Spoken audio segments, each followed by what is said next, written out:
morning to all of you. Welcome into First Take on a Wednesday. It's hump day, gentlemen, halfway through the week. What's going on? What's up, man? How are you? We're fired up, though. How's everything? It's midweek, right? A lot to get into. So coming up on the show, we have A-Rod. He's not happy. He isn't getting playing time in the majors. Should the Yanks play A-Rod more? Don't miss that debate. Plus, we start with the NFL, though. Ray Rice joined Mike and Mike this morning and spoke about his domestic violence incident and how he feels about other players like Greg Hardy getting a second chance while he hasn't gotten his. Take a listen. All right, Ray Rice opening up on his current situation on Mike and Mike. Stephen A., does he deserve a second chance? I think he does. I think he deserves a second chance. I think that he's been deserved a second chance as it pertains to the incident in question. And believe it or not, regardless of whether he wants to say it or not, I don't believe it's because of him. I believe it's because of the transgressions made by others who still find a way to remain in the NFL. If you have those individuals in the NFL, the Greg Hardys of the world and others, who show a significant less level of contrition compared to what Ray Rice has done, when you compare what Ray Rice has employed and what he has exercised in terms of bringing attention to the issue of domestic violence, I appreciate Greeny Mike Greenberg on Mike and Mike this morning articulating for the masses that regardless of what we've all been exposed to as men, we never truly knew how deep and how significant this issue was in the American fabric until Ray Rice came into being. I have two relatives that were the victims of domestic violence. I witnessed it growing up, got myself in some trouble because of the things that I did to the individuals that put their hands on my family. But when you see it, you really think that it's an isolated incident. And then when Ray Rice comes out and then you see the numbers that were out there and how 85% of the victims of domestic violence are women and how prevalent it is in our society, obviously you have an obligation to assist Ray Rice in bringing attention to that matter. And the fact that he's going about the business of doing things the way that he does things warrants a second chance. But I also think that he has to be realistic. They're usually thinking you're pretty close to finished anyway as a running back in the NFL by the age of 30. Ray Rice was talented and good, and he was rough and rugged and he was tough, but he was never confused as being Adrian Peterson or anybody like that. And even though he averaged better than 4 yards a carry every season in his career until the last one, the last time we saw him prior to this domestic violence incident, he was averaging 3.1 yards a carry. Now, he attributed that to an injury when he was talking to Mike and Mike this morning. That's fair, but this has been going, that's been said about him for quite a long time. And it's the first time I've ever heard that brought up. So it seems a bit convenient that he's coming up with that excuse for his 3.1 yards per carry during that particular 2013 season. So in that regard, I think that has a lot to do with him not getting a second chance. I also think, obviously, you have a lot of teams that are very reticent because even though we're a society that prides ourselves on giving second chances, you have a plethora of individuals out there who don't want you to ever get a second chance. They don't want Ray Rice to get a second chance. They didn't want Michael Vick to get a second chance after Michael Vick served 18 months in a federal penitentiary, Leavenworth, for the whole dogfighting scandal. You have some folks in our society, they're just not that willing to forgive. And so you look at it from that perspective. And then here's another thing that's working against Ray Rice. The Baltimore Ravens, Steve Bichetti, I have to say this because this is very important.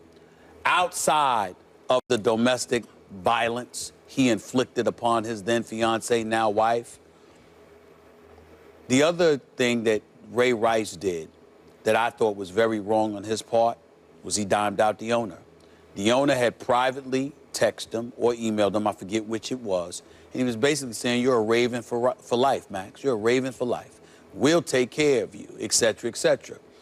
And Ray was so hell-bent on telling the world how honest he was, that he basically threw the owner to the wolves. Because now the owner had to backtrack because the owner didn't want to come across as somebody who was condoning your violence. He just wanted to let you know that he had your back and he was going to support you and you would always have a job here. I firmly believe this. If Ray Rice had never done that, I think the city of Baltimore, remember, we saw women outside the stadium in the aftermath of the Ray Rice incident supporting him being allowed back into the NFL. I truly believe in my heart that the Baltimore Ravens would have brought Ray Rice back and given him another chance by now if he hadn't been so hell-bent on coming across to some degree at that point as self-righteous in terms of explaining how honest he was to everybody. Roger Goodell, Steve Bichetti, Ozzie Newsome, and everybody else. Had he not done that, I think Ray Rice would have been back with the Baltimore Ravens by now. So he did this to himself because of the violence. He did this to himself because he dimed out the owner of Steve Bichetti. But based on everything that he has done in terms of the aftermath of what's transpired, the contrition that he has shown, if anyone deserves a second chance after committing such an egregious act, it would be him, especially in today's NFL when we appear to have a bevy of individuals, not a lot, but a few guys, you know, getting in trouble for this kind of egregious act. America's the land of opportunity and second and third chances, and I think that's human nature. We like to see someone come up off the deck and dust themselves off, even from a self-inflicted wound, although this is obviously an assault on someone else. But in terms of his career, he did this to himself. Particularly when that person shows real public remorse. You believe that their public display of contrition is genuine and that they've internalized the lessons that their behavior wrought. For example, Mike Vick, you bring up, Stephen A. Michael Vick was involved in a real moral crime, but his behavior since then seemed to be of someone who had internalized the lessons that he learned, who simply wasn't parroting what he thought everyone wanted to hear, but it became part of himself. He made himself a better person.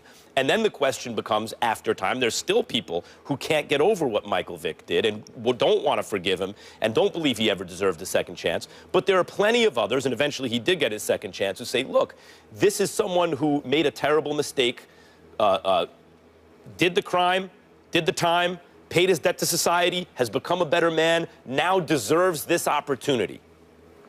Here's the problem with Ray Rice as it relates to that. Number one, you brought it up, 3.1 yards a carry. If it was 5.1 yards a carry, oh, he'd have another job in the NFL. A 29-year-old running back, even though he's had 2 years of rest now, so maybe he wouldn't take the wear and tear of a normal 29-year-old running back, even if he blames it on an injury in his last season, so it's 3 years since he's really himself, and now he's staring at 30, 3.1 yards a carry, you might not get another job just based on production, particularly if you come with all this baggage. But here's the biggest issue. You can't unring the bell if you're Ray Rice because of the video evidence. The way human beings are wired, the way our brains operate, when you see something in front of your face, an egregious crime, that will affect you emotionally differently than if you hear of some statistic from far away, some abstract number. Even if the number is a horrific number, you know, this number of thousands of women are victims of domestic abuse, that will not resonate with the human psyche and emotionally the way it will if you see a video of, and that video in particular is indelible. You can't get the toothpaste back in the tube. You can't unring that bell. So what Ray Rice is up against now is not only showing that the contrition is legitimate and that he's internalized those lessons, not only that, but also that he can produce, and even then, he's up against the reality that we all saw what we saw and we can never unsee it. I think when you all add all that up, Stephen A., whatever side of the kind of ethical debate you land on, he deserves it or he doesn't deserve it, I don't think he's going to get it. I don't think he's going to get it either, but the question is whether or not he deserves it. And I think you deserve it because you always want to show people that you've got a shot at a second chance. The problem is his lack of production. The problem is that he's alienated the one franchise that would be incentivized to bring him on board, because he was pretty much a pillar of the Baltimore community. He was an individual that was beloved by the locals there. He was one of their own.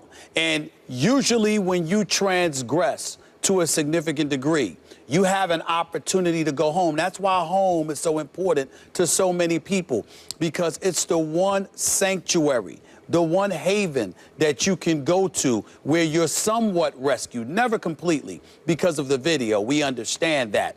But if there's anybody, despite the video, that could take him on board and a community would stand up and say, we forgive you. We'll never forget, but we forgive you, and genuinely mean it, it's most of the people in the Baltimore community, which is why it was absolutely foolish for him to feel this need to be so honest that he would come across as throwing ownership for the Baltimore Ravens under the bus. You're That's right, the last thing he should have done. And to me, that's the nail in the coffin. So I agree with you. I don't think he will get another chance. But should he, the only way he shouldn't get another chance is if the NFL and the people who support the NFL, meaning the patrons, went through each franchise and said, anybody that's associated with domestic violence, you're out of here.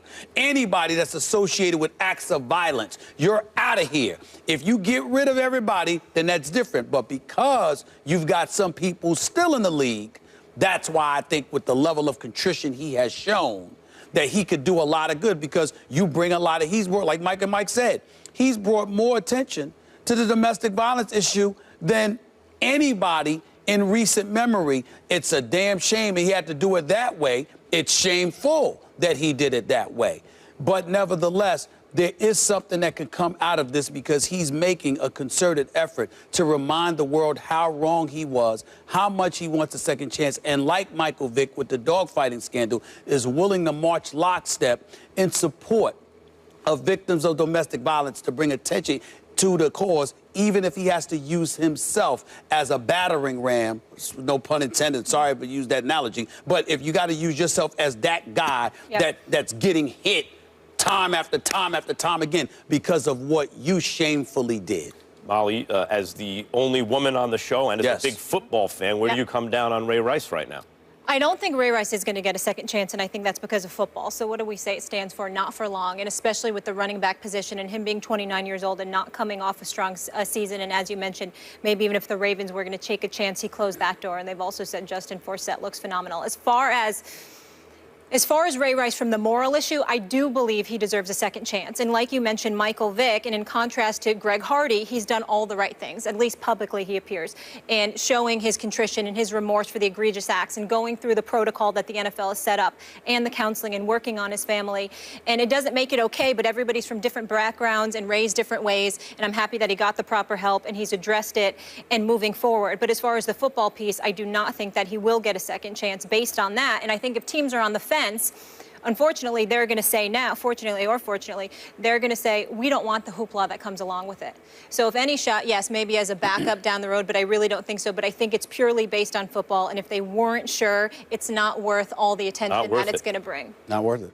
So we will leave that one there. When we come back, we are going to switch gears to Cam Newton. He's the reigning NFL MVP, but does he belong in the elite category of quarterbacks? Some don't think so. We'll explain next.